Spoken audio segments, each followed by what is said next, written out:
অভিনন্দন বাংলাদেশ, শুধুমাত্র সাপোর্ট করে দোয়া করে সুপার ফোরে চলে যাওয়ার জন্য অনেক বড় ধন্যবাদ এবং অভিনন্দন শ্রীলঙ্কাকে। ভাই, আপনারা আমাদের বুকে আসেন, আমাদেরকে নাগিন ড্যান্স ভুলে, টাইম আউট ভুলে একদম বুকে আগলে সুপার ফোরে তোলার জন্য ম্যাচ আপনারা দেখেছেন। তিনটা পার্টিকুলার বিষয় নিয়ে আলোচনা করব এবং একই সঙ্গে বাংলাদেশ কোথায় পিছিয়ে সেটাও বলবো। কোথায় মোহাম্মদ নবী, কোথায় জাকের আলী অনিক, কোথায় ক্যাপ্টেন থুসারাকে টানা 3 ওভার বল করান, কোথায় মুস্তাফিজকে 1 ওভার উইকেট পাওয়ার পর লিটন আক্রমণ থেকে সরিয়ে নিয়ে 19 আর 17 নাম্বার ওভার করানোর চিন্তা করেন। এই আলোচনাগুলো জরুরি। বিএসটিআই অনুমোদিত দেশের প্রথম electrolyte drinks active plus, be hydrated, stay active. Number 1, থুসারার বোলিং।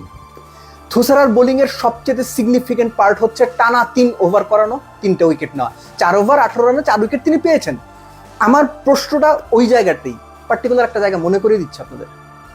শ্রীলঙ্কার বিপক্ষে যে মেন্ডিস দুর্দান্ত এক ইনিংস খেলে আফগানিস্তানের বিপক্ষে শ্রীলঙ্কাকে জেতালেন, বাংলাদেশকে সুপার ফোরে যেতে সাহায্য করলেন, সেই মেন্ডিসের উইকেট পাওয়ার পেতে মুস্তাফিজ নিয়েছিলেন, মনে আছে? ঠিক তার পরের ওভারে মুস্তাফিজকে লিটন আক্রমণ থেকে সরিয়ে দিলেন। ঠিক তার পরের ওভারে, পাওয়ার প্লের পরের ওভারে আনলেন, মুস্তাফিজ 1 ওভারে 12 দিল। অথচ ক্যাপ্টেন থুসারাকে আফগানিস্তানের বিপক্ষে 2 ওভারে 2 উইকেট পাওয়ার পরও 3rd ওভার করিয়েছেন। 3rd ওভারে তিনি আরেকটা উইকেট নিয়েছেন।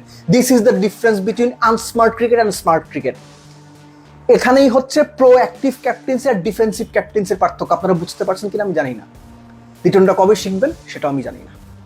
একটা উইকেট পাওয়া মাত্র মুস্তাফিজকে কেন সরিয়ে নিতে হবে?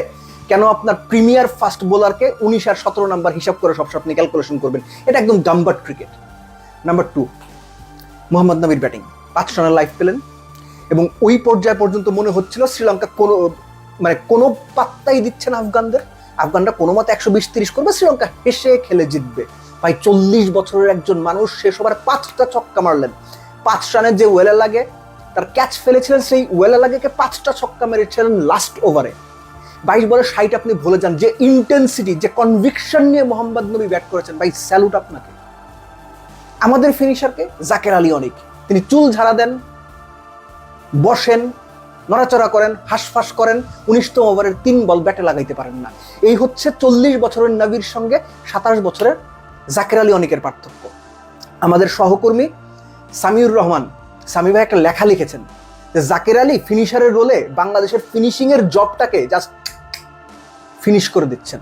বুঝতেছেন কিনা আমি জানি না। তার অভ্যাস এখন হয়ে গেছে আমাদের প্রিভিয়াস সিনিয়রদের মতো একটা সম্মানজনক জায়গায় নিয়ে যাওয়ার, টুকটুক করে খেলা। 11তম ওভারে উইকেটে এসেও তিনি শেষ পর্যন্ত 100-র উপরে স্ট্রাইক রেটে রান রেট নিতে পারেন না। টিম ম্যানেজমেন্ট এগুলো ভাববে? মোহাম্মদ নবীকে দেখে শিখবে? 40 বছর বয়সে যা পারেন মোহাম্মদ নবী, আপনারা 27 বছর বয়সে টকবগে রক্ত নিয়ে সেটা পারেন না। লাস্ট মেন্ডিসের ব্যাটিং, শুধুমাত্র 70%, 68% রান তিনি করেছেন এটা খেলে, সুইপ খেলে। এবং ইন্টারেস্টিংলি তিনি যেভাবে ইনিংসটা গুছিয়েছেন, এই যে 65 রান পর্যন্ত কোনো ছক্কা না মারা, 4 মারা, অনেক বেশি রানিং বিটুইন দ্য উইকেট। আপনি একবারের জন্য চিন্তা করেছিলেন রশিদ, মুজিব, নবী এই বোলিং লাইন আপের এগেনস্টে এই উইকেটে 170 করে শ্রীলঙ্কা জিতবে? ডিফিকাল্ট মনে হচ্ছিল, আমার নিজেরই ডিফিকাল্ট মনে হচ্ছিল। ক্যালকুলেটিভ ক্রিকেটটা তারা খেলেছেন। রশিদ খানকে কোনো উইকেট দেননি, রশিদ খানের বলে আবল তাবল মারতে যাননি, ওই ক্যালকুলেশনটা ছিল। দিস ইজ স্মার্ট ক্রিকেট, যেখানে আমরা পিছিয়ে। লাস্টলি শ্রীলঙ্কার ফিল্ডিং, ওই ওয়েলালাগের ক্যাচটা ম্যাচ হারার মতো একটা ক্যাচ হতে পারত। দেখেন, শ্রীলঙ্কা 3টা দুর্দান্ত ক্যাচ ধরেছে, 3টা দুর্দান্ত ক্যাচ। 2টোই ধরেছেন বোধহয় আপনার কুশাল পেরেরা, কিন্তু ওই যে একটা ক্যাচ মিস শ্রীলঙ্কাকে হারিয়ে দিত। শ্রীলঙ্কা পার পেয়ে গেছে, বাট স্টিল শ্রীলঙ্কার catching was good. Bangladesh super ফোরে গেছে, বাংলাদেশের সামনে অমিত সম্ভাবনা, ফাইনাল খেলার সম্ভাবনা। এত কিছুর পর আমি বলছি, কিন্তু বাংলাদেশ যে আনস্মার্ট টাইপ অফ ক্রিকেট খেলে, বাংলাদেশ যে ধরনের দুর্বল মানসিকতার ক্রিকেট খেলে, বাংলাদেশ যে ধরনের ভয় পাওয়া ডিফেন্সিভ ক্রিকেট খেলে, সেটা খেলতে চলবে না। সাহসী হতে হবে, প্রোঅ্যাক্টিভ হতে হবে এবং সুপার ফোরে 3 অপোনেন্টকে সর্বোচ্চ শক্তি নিয়ে, সর্বোচ্চ কনভিকশন নিয়ে হারিয়ে দেওয়ার মানসিকতা নিয়ে এগিয়ে যেতে হবে, নইলে উপায় নেই।